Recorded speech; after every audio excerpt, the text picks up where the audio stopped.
Laptop अरे वाह इकडे समोर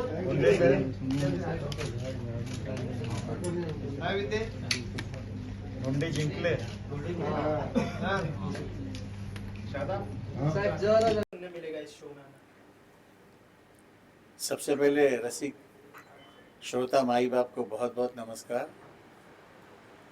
और बहुत खुशी की बात हो रही है कि काफ़ी टाइम से अवेटिंग हमारा ये खूबसूरत सा कार्यक्रम ऐ ज़िंदगी गले लगा ले। एक सेकेंड ना, एक सेकेंड कौन से फिल्म में बने? My FM. सबसे पहले तो रसिक माई बाप सभी श्रोताओं को और दर्शकों को मेरी बहुत बहुत नमस्कार। और बहुत दिनों से इंतज़ार में रहे वो प्रोग्राम, जो खूबसूरत प्रोग्राम है ऐ ज़िंदगी गले लगा ले, अल्टीमेटली माय एफएम पर आ रहा है 1 दिसंबर से। तो मुझे दिली बहुत खुशी है और मैं उम्मीद करता हूँ कि ऊपर वाला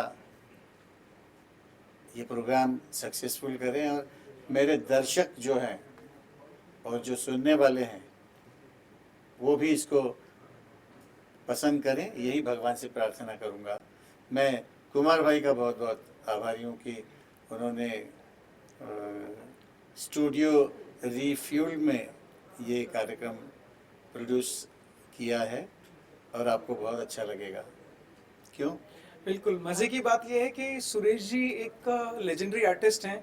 आप सब जानते हैं पद्मश्री से नवाजे हुए हैं। और सुरेश जी का जो टेक्सचर ऑफ वॉइस है वो एक हीलिंग टेक्सचर है। हीलिंग मतलब कि जब आप सुरेश जी की आवाज़ सुनेंगे तो आपको कुछ भी एक कोई भी ऐसा लगेगा, किसी को सिर दर्द है, किसी को थोड़ा कुछ अजीब सा है, आप सुरेश जी का गाना सुन लीजिए कभी भी, यू विल फील कि आप हील हो रहे हैं। आपको कभी भी ऐसा कोई डाउन फील हो या कभी ऐसा लगे, लगभग हम बात करें 24 घंटे, फिर 7 दिन, फिर 30 दिन, तो एक दिन ज़रूर ऐसा आता है जिस दिन हमें फील होता है थोड़ा लो फील करते हैं, सब चीज़ें सेम है, बट उस दिन अगर आपको ऐसा फील हो तो सुरेश जी का कोई भी गाना सुन लीजिए। मैं आपको चैलेंज करता हूँ कि you will feel healing out of that. और ये ऐसा नहीं है, ये मेरा मैं बचपन से एक गाना सुनता आ रहा हूँ सुरेश जी का, वो था तुमसे मिलके, ऐसा लगा तुमसे मिलके। आप सोचिए उस वक्त बचपन के इमोशंस से लेकर जवानी, जवानी के इमोशंस से अभी तक एक मैच्योरिटी वाली जो एज है, उस तक भी वो इमोशंस बहुत बरकरार हैं और वो उसकी जो खुशबू है वो आज तक सेम वैसी है। तो ऐसे जो गाने सुरेश जी ने गाए हैं अपनी आवाज़ में, वो एक हील करते हैं। प्रोग्राम की थीम भी यही है, ऐ ज़िंदगी गले लगा ले। इफ़ यू फील समटाइम, इतनी भाग दौड़ की ज़िंदगी है, इतने प्रेशर्स होते हैं, जिम्मेदारियां होती हैं, परिवार की भी जिम्मेदारियां होती हैं। हमारा इस प्रोग्राम को लाने का एक ही मकसद है कि आप 5 दिन 6 दिन काम करें, संडे को आप अपने परिवार के साथ 1 घंटा निकालें, सिर्फ 1 घंटा, 8 से 9, बस अपने परिवार के साथ एक गाड़ी उठाइए, बच्चों के साथ, अपनी वाइफ के साथ या माता पिता के साथ, जैसा भी आपको कंफर्टेबल लगे, आप बस एक जॉय राइड में निकल जाइए। अब आप सुनना शुरू कीजिए इस प्रोग्राम को। जब सुरेश जी की आवाज़ आपके कानों में आएगी तो यू विल फील ब्लेस्ड, आपको एक रिलैक्स फील होगा। जब आप गाड़ी चला रहे होंगे ना तो आपको ऐसा सांस लेके आप एक रिलैक्स फील करोगे इस आवाज़ के साथ। आप फील करना दोस्तों। सिद्धार्थ भी हैं माय एफएम पे, हम लोगों का टाइप भी जो हुआ वो बेसिक इसी चीज़ को लेके हुआ कि एक हीलिंग प्रोग्राम, एक घंटे का ऐसा प्रोग्राम जो एंटरटेन तो करेगा, आपको हील भी करेगा, एक एंथुसिज्म देगा आने वाले कल के लिए, आने वाले कल को डील करने के लिए। तो बेसिक प्रोग्राम का थीम सब कुछ सुरेश जी की वॉइस है। सुरेश जी की वॉइस, आप मेडिसिन भी समझ सकते हैं, आप हीलिंग भी समझ सकते हैं, आप एक ऐसा शहद समझ सकते हैं जो अगर आपके कानों में घुला तो आपकी रगों में प्यार और मोहब्बत बन के जरूर दौड़ेगा दोस्तों। सर, इसके अलावा क्योंकि ये शो है, सुरेश सर के गाने तो सुनने मिलेंगे, क्या सुरेश सर ने जो लाइफ में एक्सपीरियंस किए गाने रिकॉर्ड करने के, क्या वो एक्सपीरियंस भी वो शेयर करेंगे ऑडियंस के साथ में, अगर कुछ शेयर करें? बड़ी मीठी और सच्ची सच्ची बातें हैं सुरेश जी की। अब जब आप सुरेश जी की आवाज़ सुनते हैं ना तो उसमें सबसे ज़्यादा एक टेक्सचर होता है, वो बहुत ईमानदारी का होता है। ऐसी ईमानदारी होती है कि जब एक वर्ड बोलते हैं तो दूसरा, दूसरे से तीसरा, आप कोशिश ये करेंगे ये चलती रहे, ये बातचीत चलती रहे। तो सुरेश जी के जितने भी एक्सपीरियंसेस हैं अपनी लाइफ के, हमारे खट्टे मीठे सारे किस्से हैं जो मेरे करियर में या ज़िंदगी में गाने के वसीले से जो घटे हैं वो मैं सबको सुनाऊंगा। जो शो रिकॉर्ड करने का एक्सपीरियंस कैसा रहा सर? बहुत अच्छा, और कुमार भाई तो वेल रेड, और क्या कहते हैं ना कि सारी मालूमात उन्होंने मेरे बारे में इतनी रखी है जो मैं भूल गया था वो भी याद करवाई उन्होंने। अच्छा तो अच्छा लग रहा है बहुत। दोस्तों, एक बहुत अच्छी चीज़ बताऊं, आपने जब ये क्वेश्चन पूछा, आपको इतना बताता हूं दोस्तों, इस शो में एक कागज भी हमने लिखा नहीं है। This is all unscripted. जब सुरेश जी मेरे सामने बैठे होते हैं तो मैं उन्हें सादर प्रणाम करके नमस्कार करके अंदर बैठ जाता हूं। हम दोनों एक रिकॉर्डिंग रूम में होते हैं, एक एक गिलास पानी का लेते हैं और बात करना शुरू करते थे। सुरेश जी को ये नहीं पता होता मैं क्या क्वेश्चन पूछ रहा हूँ, और मुझे ये नहीं पता होता कि मैं इनसे क्या क्वेश्चन पूछ रहा हूँ, ये उसका क्या आंसर देंगे।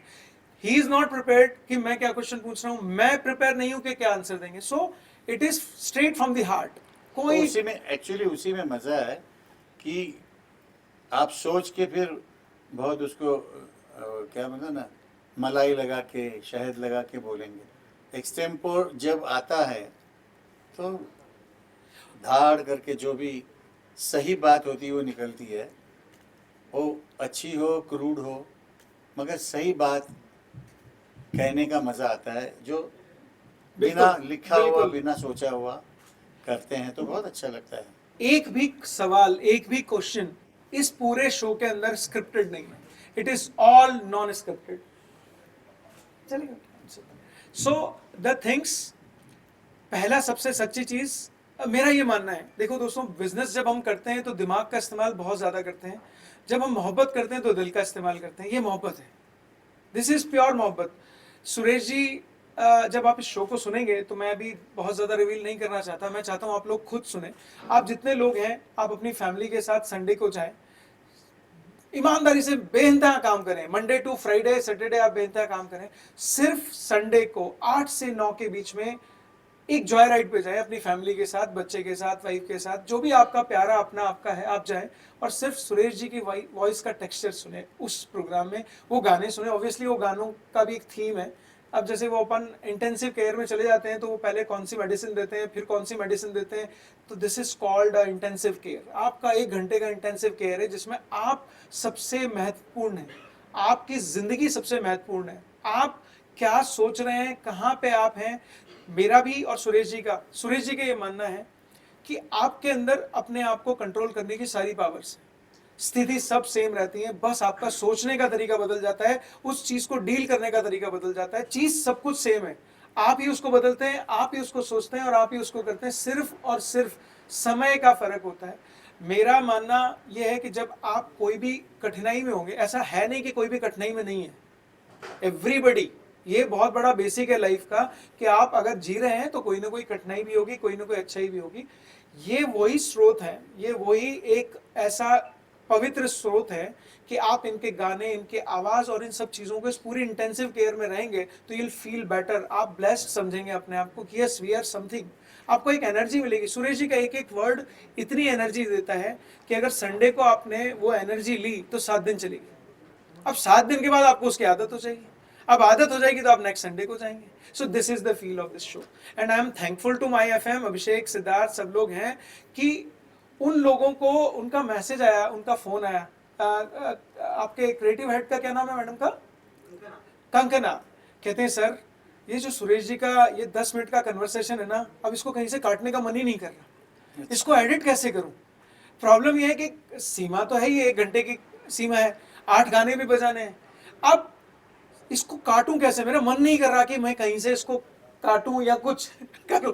तो आई सेड कि सीमा और वो है, आप ऐसा करिए, जो गाना सुरेश जी का है, सपोज करिए ए जिंदगी गले लगा ले, तो उससे रिलेटेड सुरेश जी ने बोला 5 या 6 मिनट, तो उन्होंने दिल पे पत्थर रखे ना, उसको यहाँ से थोड़ा काटा, यहाँ से थोड़ा काटा, फिर बाद में कहते हैं सर नहीं काटते हैं, चलो कोई बात नहीं, इसको पीसीस में। बट उसी तो ऐसे पहले एपिसोड में तुमसे मिलके वो एक ऐसा आइकॉनिक सॉन्ग है, मेरे ख्याल से कोई ऐसा इंसान नहीं होगा जिसने यह नहीं सुना होगा, राइट? तुमसे मिलके ऐसा लगा, तुमसे मिलके अच्छा। मैंने अपनी लाइफ के जितने भी कपल्स देखे हैं, या तो उन्होंने इस सॉन्ग के ऊपर अपनी मैरिज हुई इन लोगों की तो इसके ऊपर डांस किया, या वो कोई लॉन्ग ट्रिप पे गए तो उन लोगों ने गाना सुन के इस गाने को एंजॉय किया। न्यूली मैरिड कपल हनीमून पे गए तो ये गाना सुन के एक दूसरे की। So this song is a refuel of life, this song is a refuel of life.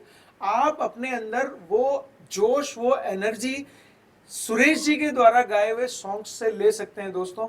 हो सकता है कि सुरेश जी ने जब वो गाना गाया, देखिए वो गाना है 90 के दशक का, 80 के दशक का। उस वक्त आप कितने साल के थे, आज कितने साल के हैं, बड़ा चेंज आया होगा लाइफ में।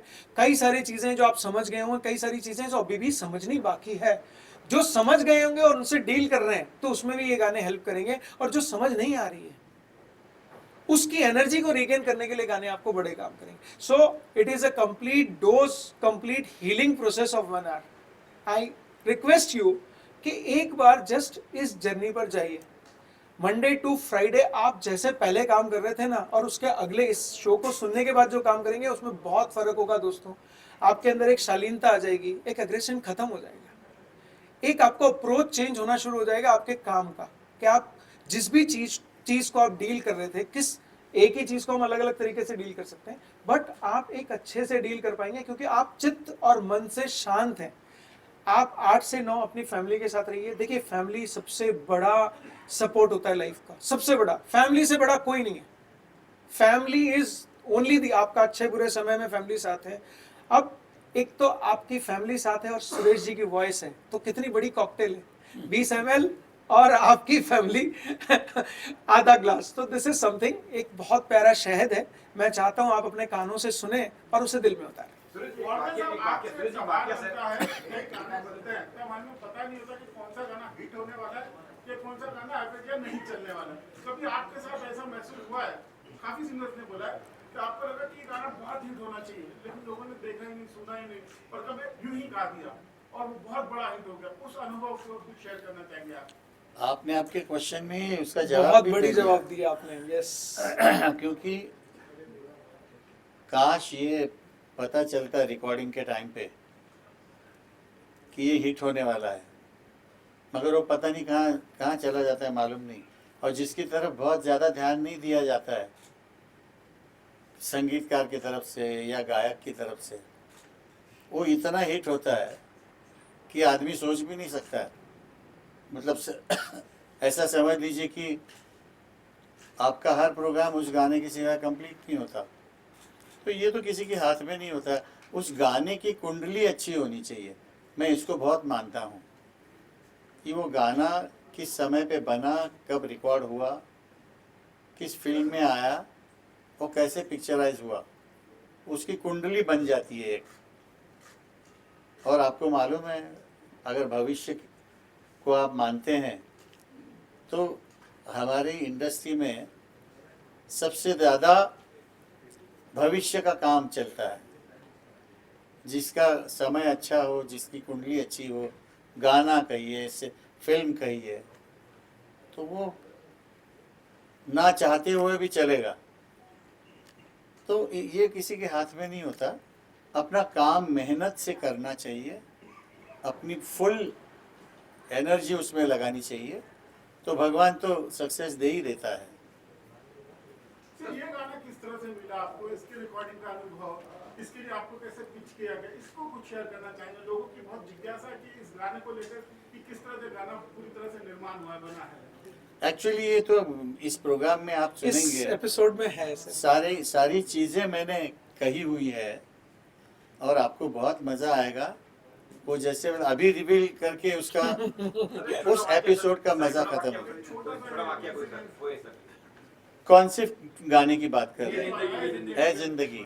ये मैं कहीं रिकॉर्ड कर रहा था मेरा एक गाना फिल्म फेमस में, फेमस तारदेव में।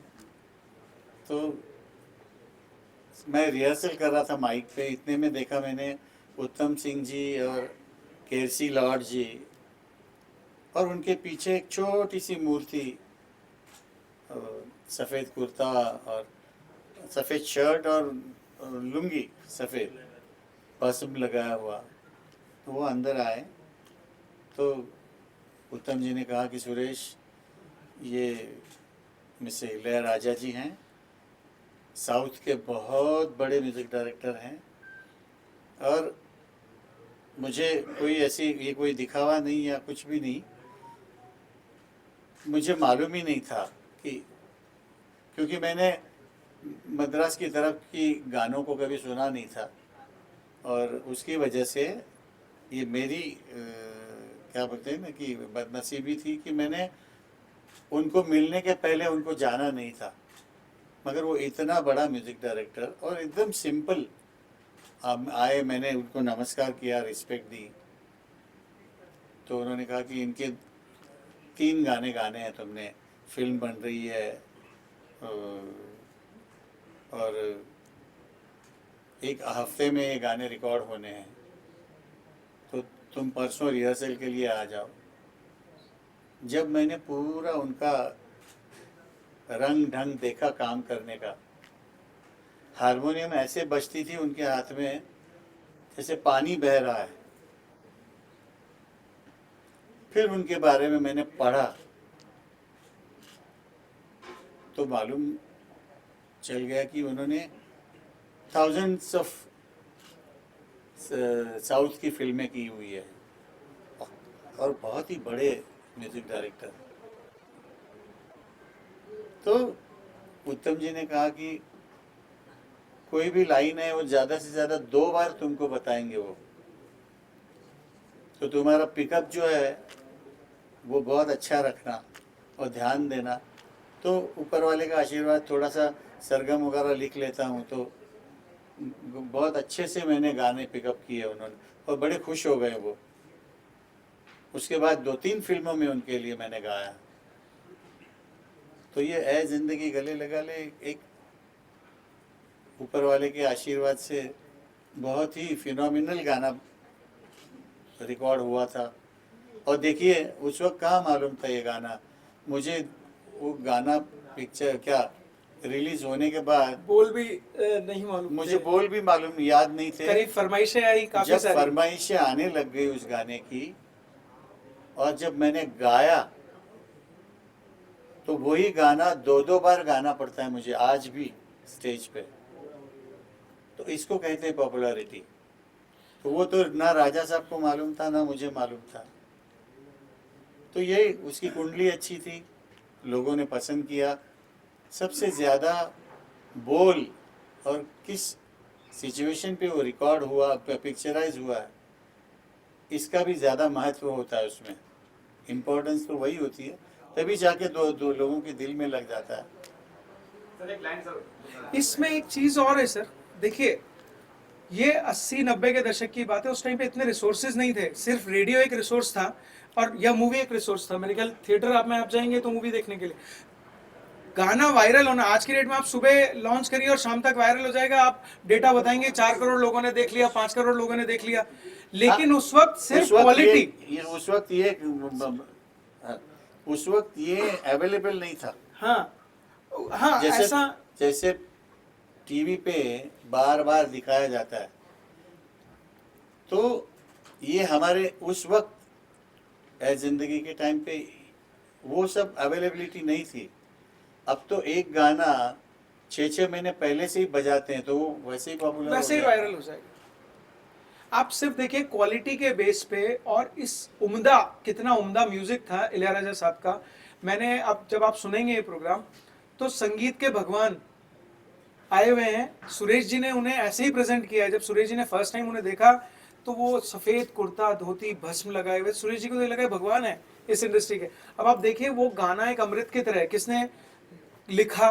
गुलजार साहब ने लिखा। गुलजार साहब ने लिखा। संगीत किसने दिया?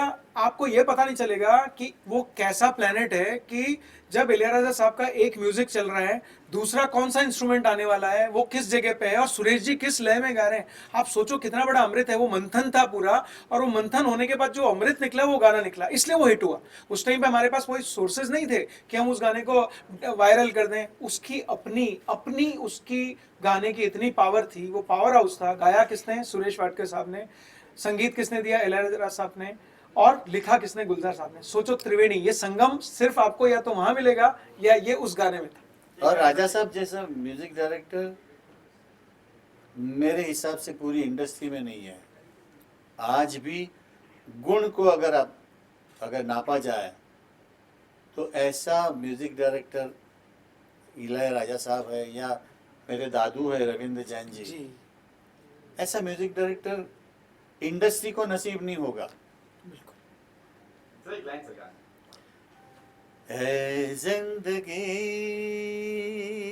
गले लगा ली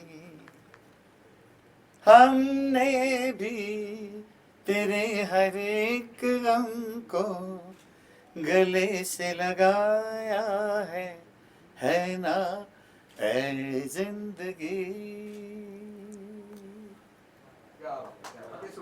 थैंक यू। वार्ता साहब, कभी आपको ये ऐसा महसूस नहीं हुआ, आज ऑडियो वीडियो का आपने भी कहा, जिक्र किया कि बहुत इम्पोर्टेंस होता है कि रेडियो की जगह टेलीविजन पे आता शो?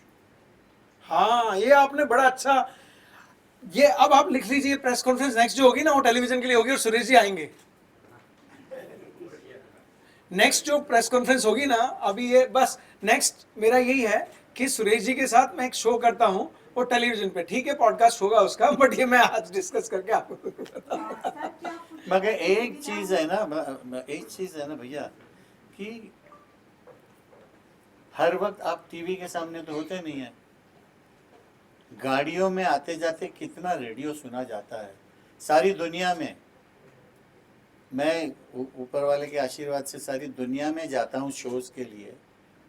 कभी गाड़ी में हम लोग, हमारे साथ हमको लेने आने जाने वाले तो हमारे अपने ही हिंदुस्तानी भाई बहन होते हैं, तो उनकी गाड़ी में वहाँ का एफएम लगा ही होता है और उसमें सब गाने बजते रहते हैं। उसमें से कभी कभार हमारा भी गाना आ जाता है तो हमको खुशी हो जाती है, अच्छा अमेरिकन लोग हमको याद रखते हैं। तो ये बहुत बड़ा माध्यम है। They are blessed that they are listening the voice of Mr. Suresh Wadekar. TV फिर भी मैं 2 नंबर पे रखता हूँ क्योंकि रेडियो आपको आते जाते रेडियो सुनने को मिलता है। टीवी तो आपको देखना पड़ेगा और देखने जाओगे तो गाड़ी कैसे चलाओगे या चल भी कैसे पाओगे, चित्र देखोगे नहीं तो उसका मज़ा नहीं आएगा। इससे अच्छा है ना रेडियो कान पे मधुर गीत घोलता रहता है। फर्क इनपुट डिवाइस का है, एक जगह सिर्फ कान है और सीधे दिल पे चले जाते हैं, तो आई थिंक रिएक्शन टाइम बहुत कम होता है। एक जगह आंख है और कान है, लेकिन आंख जहाँ आ गई वहाँ आपका दिमाग जरूर यूज होगा, तो वो फिल्टरेशन और इस फिल्टरेशन में बहुत फर्क है।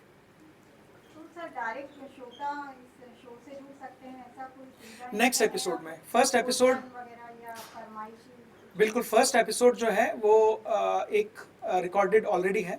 नेक्स्ट एपिसोड में कुछ सिमुलेशंस हैं, कुछ चेंजेस हैं श्रोताओं के हिसाब से, उनके सजेशंस हैं, वो नेक्स्ट एपिसोड से। 1 आवर, 1 घंटे का प्रोग्राम है जिसमें लगभग 8 गाने हैं, बीच में एक टी ब्रेक है। अब वो टी ब्रेक की जगह बच्चे अगर ये कहें कि नहीं आइसक्रीम, तो उसका नाम आइसक्रीम ब्रेक भी है। वो गाड़ी चल रही है, सुरेश जी के वॉइस है, सुरेश जी का गाना है, फिर सुरेश जी का पसंदीदा दूसरा भी गाना है, ऐसे वो गाना चल रहा है। अब बच्चा पीछे बैठा है और चार गानों के बाद वो नॉस्टैल्जिक तो चल ही रहा है सब कुछ। अब सामने एक चाय की दुकान दिखती है या आइसक्रीम की दिखती है, आपने गाड़ी रोकी, आपने चाय पी लिया, अभी तो ठंड आने वाली है तो या तो चाय की चुस्की का ब्रेक या आइसक्रीम का ब्रेक, तो वो एक ब्रेक रहेगा, उसके बाद फिर 4 गाने, फिर अगले वीक का इंतजार। एक शो में 8 गाने हैं और 8 गानों के बीच में लगभग आप मान लीजिए 1 घंटे का शो 8 से 9। खट्टे मीठे किस्से आपको अच्छे लगेंगे जो मैंने भोगे हुए हैं, सहे हुए हैं। कुमार साहब, आपसे सवाल बनता है, आज की जनरेशन जो नया पीढ़ी है उनका म्यूजिक का जो चॉइस है बहुत ही डिफरेंट है। आपको लगता है कि आप लोग कहीं ना कहीं उनसे भी कनेक्ट कर पाएंगे? यही इस पूरे प्रोग्राम की आत्मा ही ये है। एक इतना बड़ा लेजेंडरी आर्टिस्ट पद्मश्री जिसने 80 के दशक में, 90 के दशक में गाने गाए जबकि रिसोर्सेज कम थे, बिल्कुल बहुत कम रिसोर्सेज थे। और आप ये मान के चलिए सर कि फिल्में हिट हो जाती हैं तो गाने भी हिट हो जाते हैं, लेकिन फिल्में हिट ना और गाने हिट हो जाए तो आपको समझ जाना चाहिए कि उसके अंदर पावर है। आज सुरेश जी इस पीढ़ी में इस जगहों पे हैं, आज वो प्रोग्राम एक 20 साल का बच्चा भी सुन रहा है। आज मेरा बच्चा वो 16 साल का है, बट वो 4 गाने सुनता है तो उनमें से ये निकाल के बता देता है उसके कानों से कि यार पापा दिस इज अ सॉन्ग बड़ा मेलोडियस है। तो मेलोडी तो आपके रगों में होती है, बट आपको फाइंड करनी होती है। अब जब तक कंटेंट आपको अच्छा नहीं मिलेगा, आप पूरे रेडियो सुनिए, आपको कंटेंट क्या मिलता है, मैं I don't want to comment, but इस पूरे प्रोग्राम की थीम ही ये है कि ये एक शहद है, एक गुड़ है, आपने इसे मसाला बना दिया, आपने इसे ऐसी चटकारी वाली चीज़ बना दी।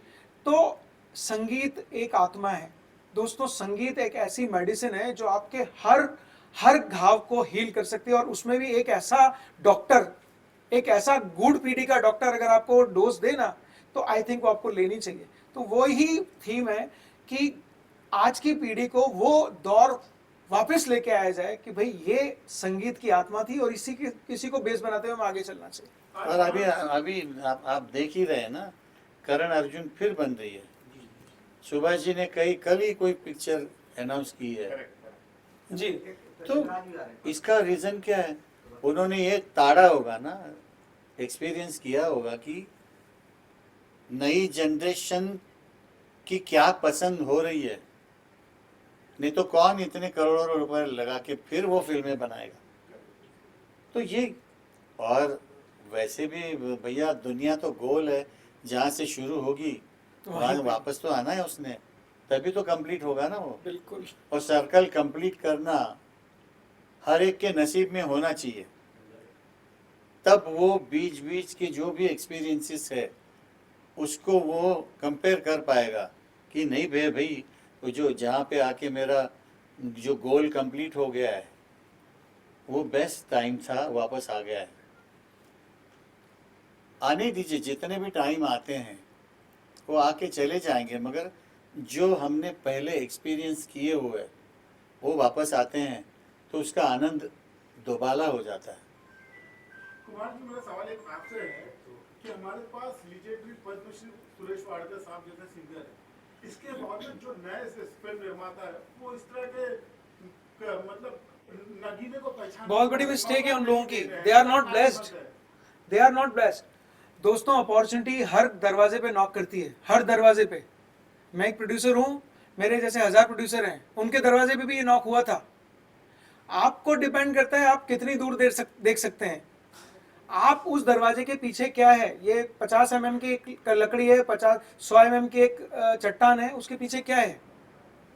एक हीरा हमेशा आपको खदान में ही मिलेगा। This is you, how you discover. मेरा एक सपना था, सपना, ये फर्स्ट एपिसोड में मैंने उस चीज़ को बोला है, मैं बहुत छोटे और मध्यम वर्गीय परिवार को बिलोंग करता हूँ, बहुत छोटे और मध्यम वर्गीय। मुझे पता है 300 रुपये में घर कैसे चलता है। मैं एक शिक्षक का बेटा हूँ, राइट। शिक्षा का बहुत बड़ा महत्व है, लेकिन ये जो वॉइस था ना, हर आदमी का ड्रीम होता है। किसी का ये है कि मैं ये गाड़ी रोल्स रॉय लूँ, मैं ये लूँ। मेरा एक ड्रीम था कि जिस इंसान ने ये गाना गाया है ना, जिस भगवान ने, एक बार मैं उससे ज़रूर मिलूँ, एक बार। और भगवान ने क्या नवाजा कि मैं उनके बिल्कुल पास में हूँ। दोस्तों, ये अपॉर्चुनिटी होती है, बहुत कम लोग इसको, ऐसा नहीं कह रहा हूँ मैं कि मैं ही समझता हूँ, बट मैंने जो अपॉर्चुनिटी समझी है ना, वो एक बहुत बड़ी है, बहुत लोगों को समझना चाहिए।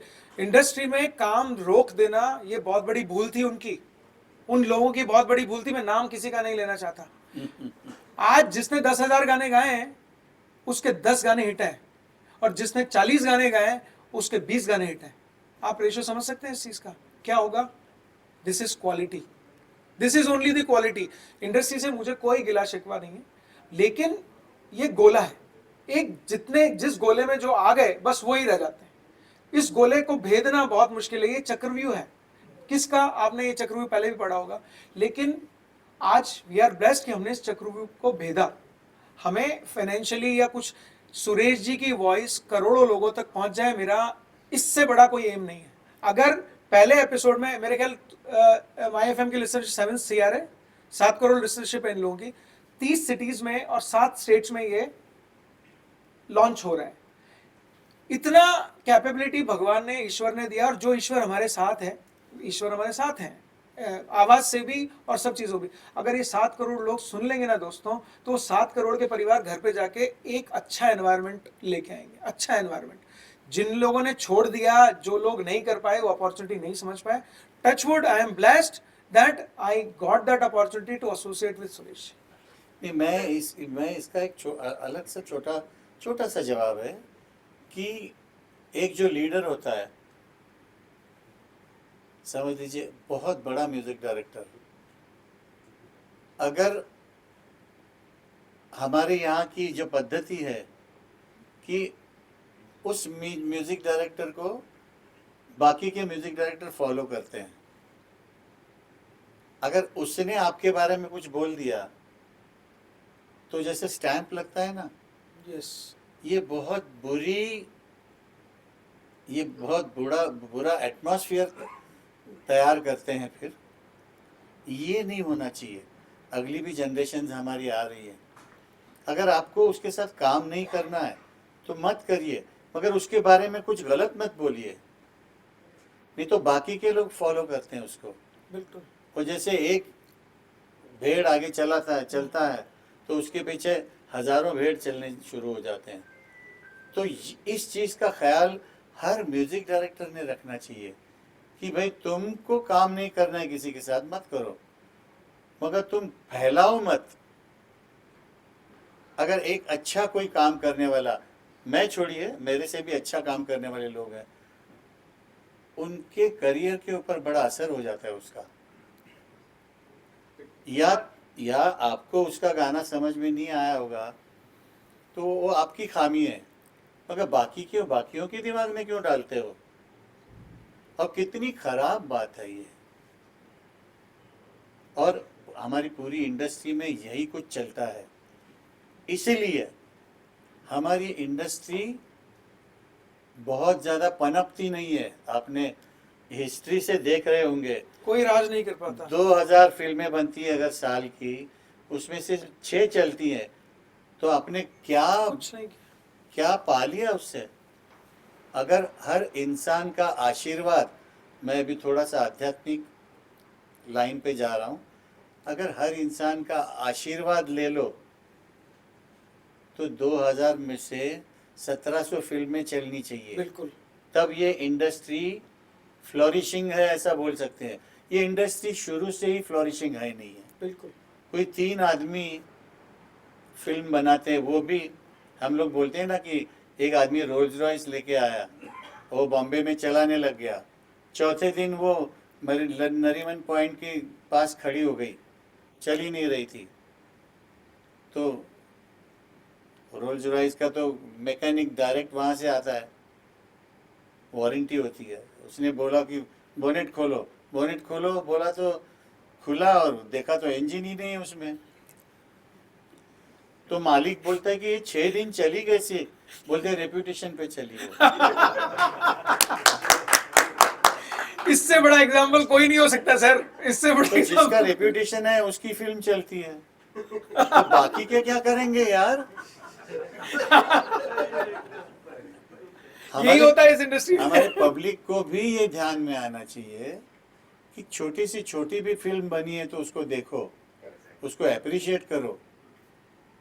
बड़े बड़े नाम नहीं लेना चाहता हूँ, उनको खराब लगेगा, ज्यादा परवाह नहीं मुझे ऐसे, मगर उनको खाम का कर, मैं अपने मुंह से क्यों नाम लूं उनका? तो उनकी फिल्में कभी कभी इतनी भद्दी होती है, मगर रेप्यूटेशन पे पहला दिन तो चलता ही है।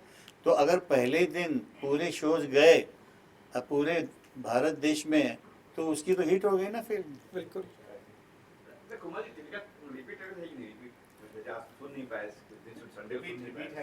नहीं सर, ये एक बहुत बड़ी विपदा ही मान लीजिए, या एक वो है कि हाल फिलहाल मुझे ये लगता है कि मैंने सोचा था कि रिपीट होगा, बट अभी इसका एसेंस ऐसा रखते हैं कि संडे को 8 से 9 आप सुने, थोड़ा सा इसको ऐसा रखेंगे कि इच्छा जागृत रहे।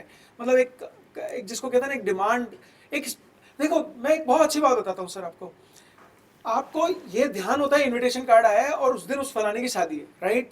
अब वो सैटरडे को होती है, संडे को होती है, बट आप एक प्लान बना के रखते हैं, अपने बच्चे माता पिता सब रेडी रहते हैं, 5 बजे से रेडी होना शुरू होते हैं, कपड़ों का सिलेक्शन होना शुरू होता है, आप 7 बजे गाड़ी में बैठते हैं और 9 बजे उसके यहाँ शादी में चले जाते हैं। ये हर वीक हो, क्यों? You should celebrate your happiness. आप एक बार करके देखो सर, आपको ये फील होगा 8 से 9 15 मिनट का बीच का ब्रेक है, सुरेश जी को आप सुन रहे हैं, गाने सुन रहे हैं, एक बार उस दौर को लेके आओ सर। आप आपका जहान चेंज ना हो जाए ना सर, मेरे नाम बदल देना।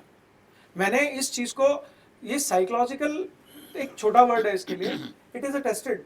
संगीत से बड़ी कोई मेडिसिन नहीं है सर इस दुनिया में। एक एक राग, आज आप दीदी यहाँ बैठी हैं, मैं उनको प्रणाम करता हूँ। आप दीदी, ये वो खानदान है जिसने अभी भी इस परंपरा को संजोए हुए, इसको संभाला हुआ है। आप बताइए कौन सा इंसान है जिस खानदान ने, ये पूरा खानदान कितने लोगों को, कितने बालकों को, कितने बच्चों को संगीत की शिक्षा देता है? किसी ने इसको डिस्कवर किया? क्यों नहीं मिलता ये अप्रिसिएशन? उसके 2 रीजन है। एक तो इंडस्ट्री एक झोंके की तरह से चलती चली जाती है। उस साहब ने जो वर्ड बोला कि वो भेड़ चाल, और रॉयल्स रॉयस से अच्छा एग्जाम्पल तो नहीं हो सकता ना सर। एक बार आप जा सकते हैं, ये इंडस्ट्री नंबर्स पे चली गई है, क्वालिटी क्वांटिटी पे चली गई। आज आप, मैं आपको एक छोटा सा एग्जांपल देता हूँ। आज मुझे आप एक कैमरा दे दीजिए, मैं एक ट्रेन में जाता हूँ, वो एक बीड़ी पी रहा है, उसको रिकॉर्ड करता हूँ। एक बेचारी लेडी बैठी है, वो अपनी गठरी बांध के बैठी है। तीसरा एक भिखारी बैठा है। चौथा हॉस्पिटल में मैं किसी मरीज को ड्रिप लगते हुए रिकॉर्ड कर लेता हूँ। एक बच्चे को मैं रिकॉर्ड करता हूँ, क्रिकेट खेल रहा है। अब ये रिकॉर्ड करके मैं उसको थोड़ा स्लो मोशन और डाल देता हूँ। सोचता हूँ नाम क्या रखूँ इसका, नाम रख देते हैं बस यूं ही। मैं आपको पिक्चर बना के 50 करोड़ फर्स्ट डे इकट्ठे करके दे दूँ, क्या कंटेंट है? It's nothing. जब तक आप लोगों को कंटेंट ही नहीं देंगे, आप आज के डेट में आप मुझे कोई भी एक मूवी का नाम बता दीजिए जो आपको बहुत अच्छी लगी हो। कोई भी ऐसा गाना बता दीजिए जो आपको बहुत अच्छा लगा हो, जो आपके मुंह पे हो। भी नहीं है, इंडस्ट्री के पास कंटेंट ही नहीं है। इसीलिए जिन लोगों के पास कंटेंट है, जिन लोगों ने इसको धरोहर बना के रखा है, एटलीस्ट हमारा फर्ज बनता है। देखो दोस्तों, ये प्रेस कॉन्फ्रेंस है, ये भी मेरे बहुत अच्छे मित्र हैं। इनको कल रात को बोला, उसको मैंने बोला 1 तारीख को, देखो मैंने पूरे ऑल इंडिया में जितना ब्रॉडकास्ट फीस माई एफएम को दिया होगा ना सर, उससे 1.5 गुना खर्चा किया होगा प्रिंट पे। 55 लाख सिर्फ कि तुम उठो, एक सुनो किसी इंसान को जो हमारा इंडस्ट्री का इतना बड़ा लेजेंड है, उसकी आवाज सुनेंगे। आज सुरेश जी जैसे इंसान है, अगर हम इस धरोहर की कदर नहीं करेंगे, कौन करेगा सर? किसके पास है ये बेड़ा? आई एम रेडी, मैं अपना पूरा सब कुछ लुटा सकता हूँ। I am ready to spend everything, not even my savings, I am ready to spend everything, but at least this is a last opportunity to have the access of these kind of legendary artist। और ये हमारी धरोहर है दोस्तों। हम लोग ध्यान नहीं रखते, ये मैं भी मान रहा हूँ, मैं भी उनमें से एक ही था, बट आई डिड, मैंने अपना प्रयास किया और ईश्वर ने मुझे इतनी बड़ा, इतना सम्मान पूर्वक ऐसी चीज दी। I am blessed. My FM ने ये अपॉर्चुनिटी समझी। I think Sachin was there, Sachin ने एक मेल में वीसी किया और मैंने इनको कंफर्म कर दिया। दे सेड इतना पैसा, आई सेड ओके। बट जो ये शहद आपको दे रहे हैं ना सर, ये एक बार आप चख के देखिए, you will feel your life got changed. अब मेरा सबसे बड़ा प्रॉब्लम क्या है, मैं शोबिज में हूँ मगर शोबाज नहीं हूँ मैं। मुझे बहुत ज़्यादा उसका अवडंबर करने आज तक नहीं आया है। अभी 70 के करीब हो रहा हूँ मैं, आज तक नहीं आया, तो इसके बाद क्या करेगा? मगर इस भाई ने मेरा हाथ पकड़ा और उनको लगा मेरे गानों के लिए प्रेम, उनका जब जागरूक हुआ, उनको लगा कि भाई ये करना चाहिए। मुझे भी अच्छा लगा, तो हम लोग आगे बढ़ गए। सुरेश जी, तो आप मानते हैं कि बॉलीवुड में शोबाजी चलती है? शोबाजी इसलिए मैं नहीं करता, ये बॉलीवुड में चलती है क्योंकि शोबाजी भी है ना, वो किसी एक लेवल तक चलती है। इसको सही मानों में दुनिया के दिलों पे, दुनिया के मैप पे ये लोग ही पहुंचा सकते हैं। अब देखिए किसी एक्टर को सादा, हाँ भाई साहब, किसी एक्टर की छींची उंगली को कुछ लग जाता है तो पेपर में आ जाता है। बिल्कुल सही बात है। आप समझ सकते हैं। आज उनका पेट ठीक नहीं है। अरे उसके पेट का और हमारा संबंध क्या है? तो पब्लिसिटी की भी एक सीमा होती है, जो क्या कहते हैं ना कि, और आदमी को, आर्टिस्टों को आप लोग जिंदा रख सकते हैं। तो आप मुझे बताइए कितनी बड़ी रिस्पॉन्सिबिलिटी आपके ऊपर होती है। बहुत बड़ी, ये बहुत बड़ी बात और है। खाली 5 लोगों को अगर आप बढ़ाएंगे तो बाकी 50,000 कहाँ जाएंगे? जैसे मैंने गाने की बात की, म्यूजिक डायरेक्टर की बात की, भाई ये सब हमारा मिला जुला है। हम सब भाई भाई अगर हैं तो ये आपका भी फर्ज बनता है। सर दिसंबर महीना पूरा शादियों का महीना है, और जो आपने 8 से 9 का टाइमिंग चुना है, हर संडे को उस वक्त पे शादियां होती है, आपको नहीं लगता कि थोड़ा टाइम? अरे बड़ा मजेदार है, इसी में तो है सारी, यही मैकेनिज्म है। शादी में आप जाएंगे, कोई भी डेस्टिनेशन, बॉम्बे कहीं भी ले लीजिए, कहीं कोई भी जो भी सिटीज हैं, 1 घंटा आधा घंटा लगता है। मजा तो जब आएगा जब वो बंदा कहेगा कि 10 मिनट और रुक जा, अपन आप 10 शादी मिनट बाद में चले पहुंचना- चलेंगे शादी में। शादी में पहुंचना होता है ना गाड़ी में। मजा जब आएगा जब आपका एक इंस्टाग्राम पे कमेंट आएगा कि वो लेडी बोल रही होंगी कि शादी तो 8 बजे तक 9 बजे तक भी चलेगी, 1 घंटे प्रोग्राम सुन के चलते हैं। दिस इज कॉल्ड एक एक क्रिएट करना। आप देखो, ये एक कोई ऐसा नहीं कि वो नंबर्स हैं, ये ऐसा शहद है जो वेरी जेनरिक और नेचुरल है। एक बार आप टेस्ट करेंगे ना, उसके बाद अपने आप ये कहेंगे नहीं यार, एक पैक चल, दूसरा चल, तीसरा, तो 8 गाने सुने बगैर आप जाएंगे नहीं।